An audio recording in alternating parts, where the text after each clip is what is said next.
Everything we've been working on and frustrated about early on in the season, you can finally see it come together. Having a defensive mindset every single night. We held them to 105 tonight, so that's just a great defensive effort right there. I think we're just being more attention to detail. We're just playing hard from the first quarter to the fourth quarter. All right, Stephen A., after last night's game, we're thinking, who has the better chance to reach the finals? You think it's the Clippers after they made some moves, or the Bucks? It's the Milwaukee Bucks. Max Kellerman, for simple arithmetic reasons. They only got one team they need to go through, pretty much. The Western Conference is wide open, especially if with the sole express purpose of with the only exception rather is Anthony Davis if he's 100%. Then there's nothing to talk about. The Lakers will cakewalk to the finals. Outside of that, it's a crapshoot. I mean, when you look at the teams in the Western Conference, it's the Lakers, it's the Clippers, it's the Jazz, it's the Denver Nuggets, it's the Portland Trail Blazers, it's the Phoenix Suns. You just look at how loaded the Western Conference is with the Dallas Mavericks being an outside threat and what have you. We can't ignore that. In the Eastern Conference, it's about Milwaukee, Brooklyn, and Philly. Period. We can look at Miami. We can look at Boston as having an outside chance and stuff like that. But it really comes down to Milwaukee, Philly, and, of course, Brooklyn being the number one team. And what if Brooklyn has to face one of them before the other? See, I don't know if Milwaukee and Philly would have to go against each other before they face Brooklyn. Because then, from an arithmetic perspective, mathematical perspective, then obviously that would be different because that would be similar to what you have to go through in the Western Conference. But I'm not anticipating that. I'm anticipating them having to face only one of them. And I think it's a situation where it's just like, hey, that's what it is. Whereas in the Western Conference, I think the Western Conference is considerably more loaded. That's all. That's the only reason. The Clippers, I think, are far more likely to win the championship than the Bucks. No, I was talking about getting out. Even getting there. I think to reach the finals, the Clippers are far more likely than the Bucks, and I'll tell you why. And I saw it last night again with Giannis. Giannis can hit a wide-open three. If you put a little pressure on him defensively, he does not hit that shot. The philosophy will be the exact same as it's been. Mm-hmm. The difference being they have Jrue Holiday, right, who's a clutch player in the playoffs. Right. But here's the problem, Stephen A. Mm-hmm.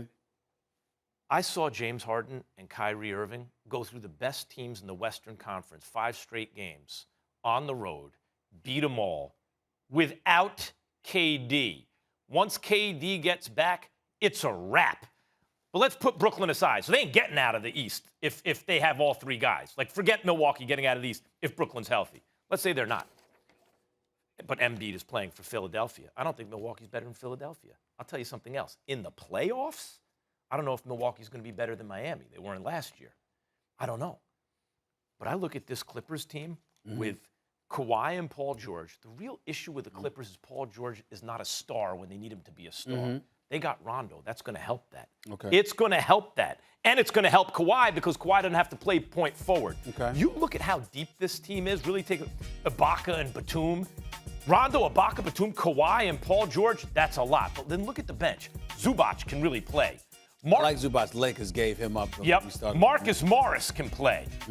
Kennard, do you know what Kennard's hitting? I know you didn't like that deal. I don't. Do you know what Kennard's shooting from 3 this year? I looked it up. Yeah. Almost 50%. He's shooting 49%. Taking 3 threes a game, shooting 49%.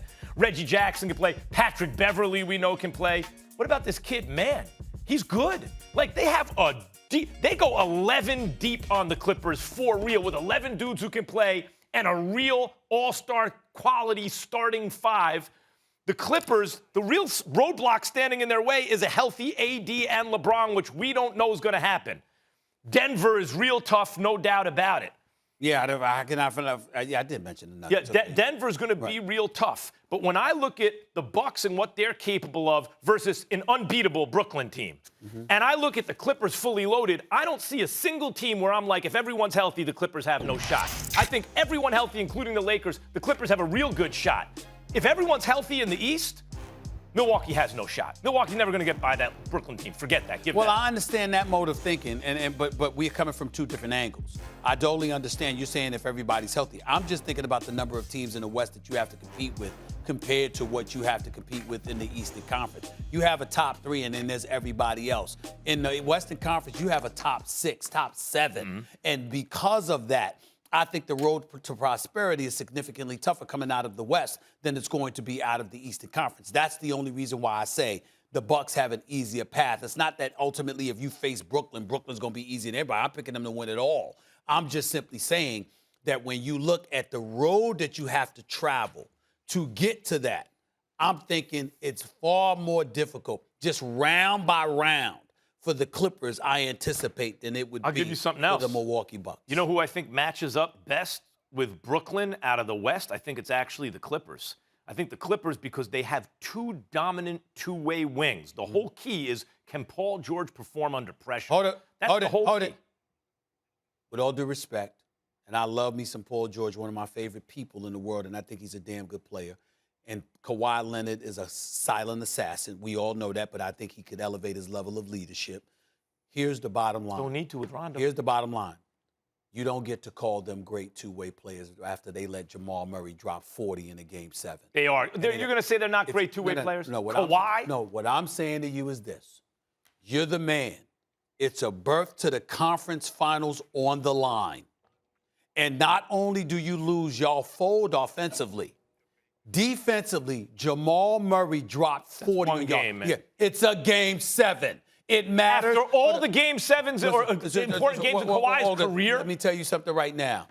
What have you done for me lately? I'm a Janet Jackson fan. And let me tell you something right now. What have you done for me lately matters to me. I'm telling you right now, I'm not questioning their abilities. I'm not saying that they're not these players. What I'm saying is the residual impact that was left behind, the indelible mark, is that you let Jamal Murray drop 40 on you Rondo's in gonna a fix Game that. 7. Rondo will fix that. No, I'm not letting. I'm not Rondo. forgetting that. Different. I'm All not right. forgetting that. According to our basketball power index here at ESPN, the Bucks have the 5th best odds to reach the finals, and the Clippers have the 6th best. So right there, neck and neck. Thanks for watching ESPN on YouTube. For live streaming, sports, and premium content, subscribe to ESPN Plus.